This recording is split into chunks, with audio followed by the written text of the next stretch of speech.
Vous voulez savoir ce qu'il y a d'encore meilleur que tous les plus grands vins de Westeros? Une bonne vidéo de Killer Bee. Et c'est votre jour de chance. En voilà une qui commence.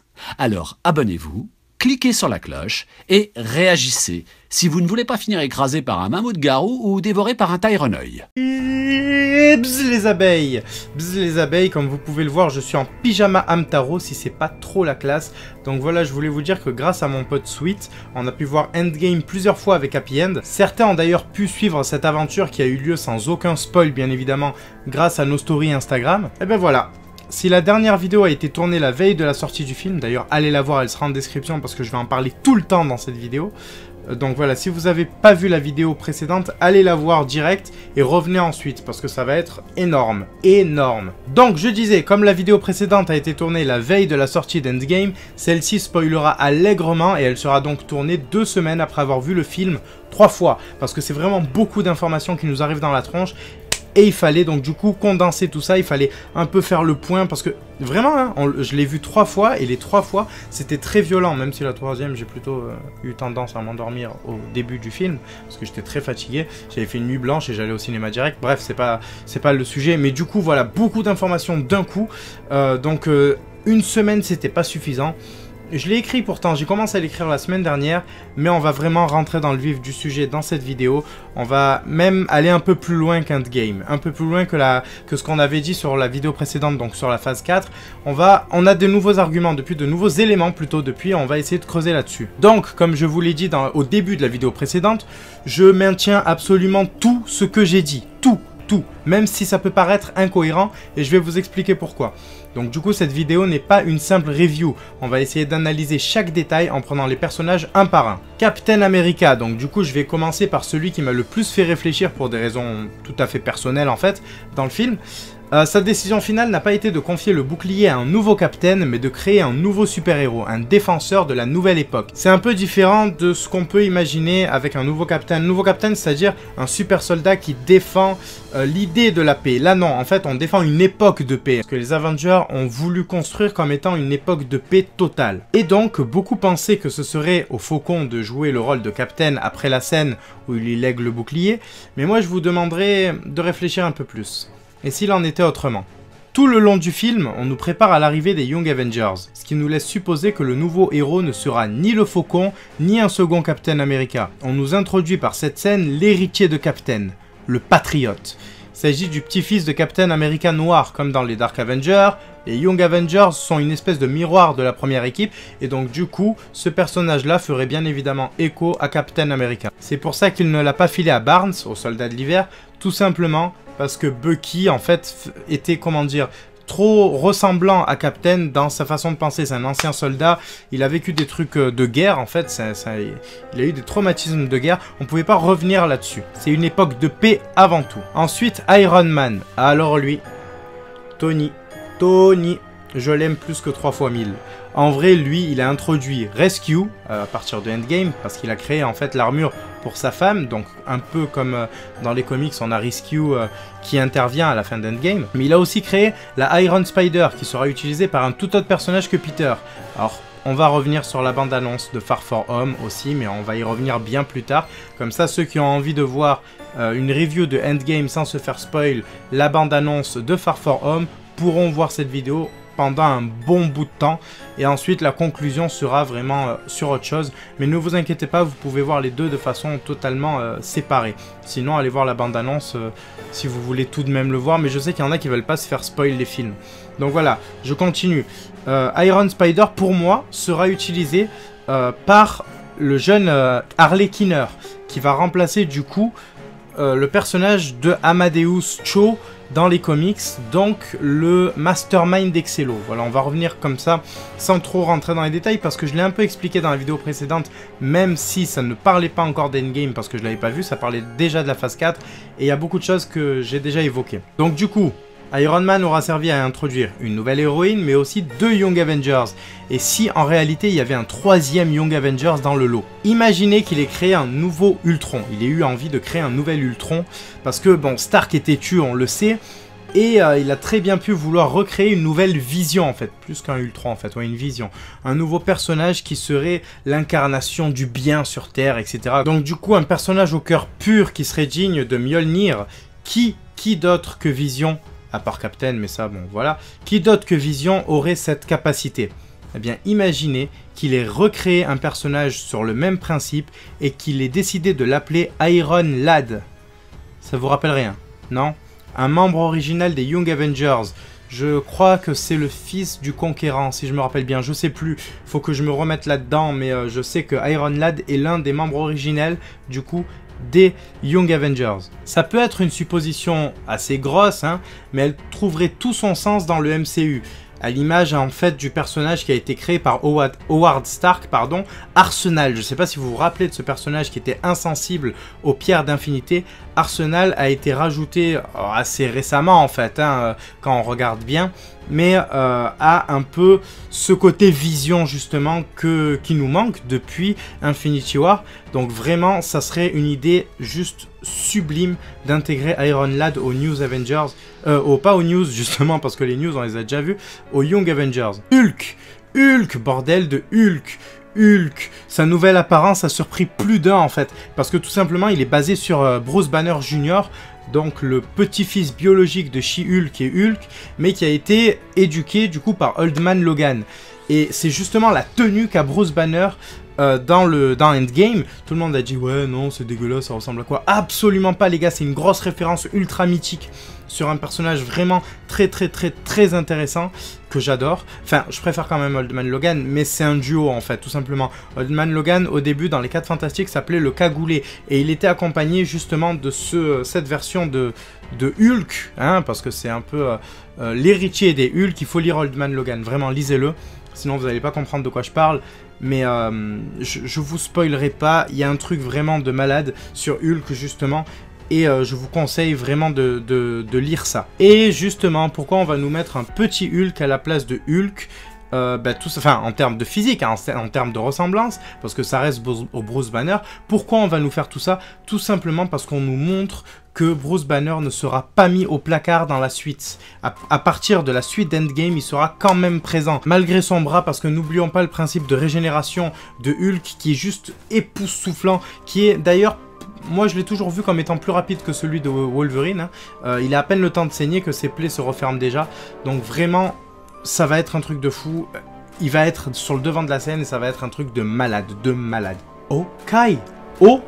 Alors lui, il se surpasse dans le film, parce qu'il est d'abord dans l'œil du faucon, parce que voilà, avec ses enfants, il leur montre comment tirer, enfin il montre à sa fille comment tirer avec un arc, etc. Donc c'est toujours Hawkeye. Ensuite, une fois la disparition de sa famille, il devient le Ronin, qui est une seconde incarnation du coup de Clint. Et enfin, on va revenir à la base des bases. Il prend le costume de Ant-Man, rappelant ainsi la période où c'était lui, l'être qui devenait géant, le Goliath, c'était ce putain de Clint Barton. Donc du coup, voilà, c'est juste énorme, ils ont pris toutes les identités du personnage et ils ont réussi à mettre ça en un seul film, c'est vraiment superbe. Et je vais revenir sur un truc, on le voit dans une scène assez touchante au début du film, mais est-ce que cette scène est simplement destinée à nous émouvoir, ou est-ce qu'elle sert à nous faire réfléchir sur la possibilité qu'a sa fille de rejoindre les Young Avengers? Waouh, j'ai bugué sur le Young. Le costume étant destiné à être repris par une adolescente, on pourrait penser que le Clint deuil va bien plus loin qu'une simple scène perfie classique. Black Widow évoque Namor, enfin c'est pas elle qui le fait, c'est Okoye directement, mais nous avons Namor qui est présent plus ou moins dans Endgame, puisque un séisme sous-marin a été détecté et que, bon, bien évidemment, il ne peut s'agir que d'un seul personnage de Marvel.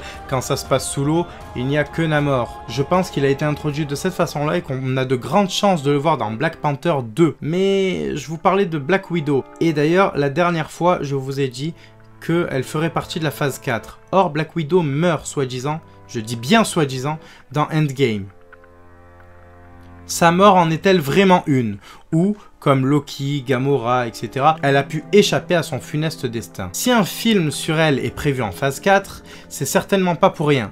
Les films du MCU ont pour point commun d'inclure des éléments dans tout l'univers cinématographique de Marvel en fait. Et donc un film sur Black Widow en phase 4 sans aucun intérêt pour le MCU, autre que connaître son passé, n'aurait aucune raison d'être. Sachant que Dark Reign et Young Avengers risquent d'être attendus par le public, Natasha a un grand rôle à jouer aux côtés de Nick Fury. Et de Spider-Man d'ailleurs, on va y revenir un peu plus tard sur lui. Thor décampe avec les Gardiens de la Galaxie à la recherche de Gamora. Ils sont ce qui me semble être la piste la plus fiable pour un prochain film spatial.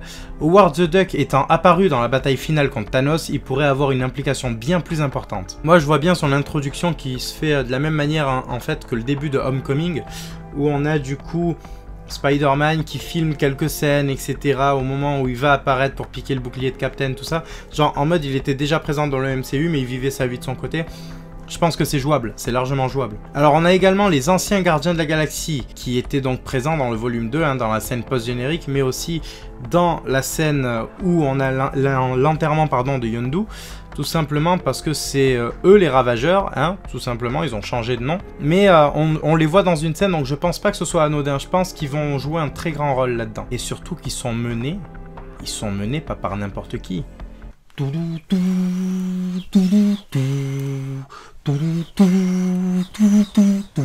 Ils sont menés par Rocky Balboa. Ils sont menés par putain de Sylvester Stallone. Juste Sylvester Stallone. C'est bon, j'arrête la vidéo. Sylvester Stallone. On sait aussi que les Avengers sont en contact fréquent avec les protecteurs de l'univers qui vivent sur d'autres planètes, grâce au système mis en place par Black Widow. Une implication de Captain Marvel est probable, mais c'est pas non plus la priorité, à cause d'un autre personnage bien plus puissant, Adam Warlock. Vu la façon dont il a été introduit dans le volume 2, il aura forcément une dent contre Peter Quill et sa bande, tout simplement parce que ils ont causé du tort à la race dorée là. Putain, je me gratte le nez depuis tout à l'heure, on dirait que je suis accro à la coke. Donc voilà, non, il a causé un peu de tort en leur volant des trucs, en les cherchant, il a détruit leur flotte quand même. Mais il va devoir être calmé par au moins 2 personnages qui seront donc du coup aussi puissant que lui, vrai et faux en même temps, parce que Warlock va défoncer Thor, ça c'est sûr, mais il va devoir être stoppé. À un moment ou à un autre, on va devoir lui faire comprendre, rejoindre le côté lumineux de la force. Et donc du coup, je pense, alors je vous emmerde avec lui à chaque fois, je le sais, je suis désolé, mais je continue à le redire, je pense que notre cher Beta Ray Bill va intervenir dans ce film, sachant qu'il était déjà présent dans d'autres films, voyez la vidéo précédente encore une fois, sachant qu'il est déjà présent dans d'autres films, je pense qu'il va avoir un très grand rôle, qu'il va devoir jouer, comment dire, un peu, on fait 2 fois Thor, et avec un 2 fois Thor, ça fait 1 fois Warlock, vous voyez, 2 adversaires de la puissance de Thor pourront plus ou moins neutraliser notre cher Adam Warlock. Alors voilà, bien évidemment, on peut introduire d'autres personnages. On ne sait pas encore si Thor a récupéré Mjolnir, mais voilà, on pourrait aussi rendre Stormbreaker à notre cher Beta Ray Bill. Mais on pourrait introduire le Tribunal Vivant, qui aurait dû apparaître dans Endgame si les frères Russo nous avaient pas joué les chialeuses. On aurait pu avoir, je sais pas moi, Watu, qui est déjà présent dans le volume 2. On aurait pu avoir, je sais pas, d'autres personnages. Je pense au Beyonder, mais je vais revenir là-dessus parce que c'est très intéressant. On peut avoir Galactus en entre-deux phases. Et je l'ai déjà expliqué dans la vidéo précédente, c'est pourquoi cette fois je m'attarderai sur Loki. Loki et sa fuite dans une réalité alternative. Pareil, je vais revenir un peu dessus, sachant que Loki va avoir sa propre série. Ça va être intéressant à suivre aussi sur la nouvelle plateforme de Disney. Je me languis de voir ce qu'ils vont faire eux aussi. Je sais pas quand elle sort cette plateforme, mais j'en attends déjà vraiment beaucoup. Alors on va finir avec Thor sur la Valkyrie, qui pourrait remplacer ou introduire Wiccan, l'Asgardien, membre originel des Young Avengers. Alors maintenant, pourquoi j'ai mis tant de personnages de côté ? Parce que pendant que j'écrivais la fin de cette vidéo, la bande-annonce numéro 2 de Far From Home a pointé le bout de son nez. Attention, si vous voulez pas de spoil, la conclusion de cette vidéo utilisera le trailer. Donc 5, 4, 3, 2, 1, je mets les gaz. Alors, Abraham semble être celui qui castre notre cher plus ou moins, Flash avec sa tête de milkshake. J'arrive pas à m'habituer à sa tête de milkshake et au fait que ce soit pas un sportif en fait. C'est Flash. Bref, donc il se peut qu'il soit déjà attiré par les arts martiaux, voire même qu'il soit déjà entré en contact avec les plaquettes des Fils du Tigre.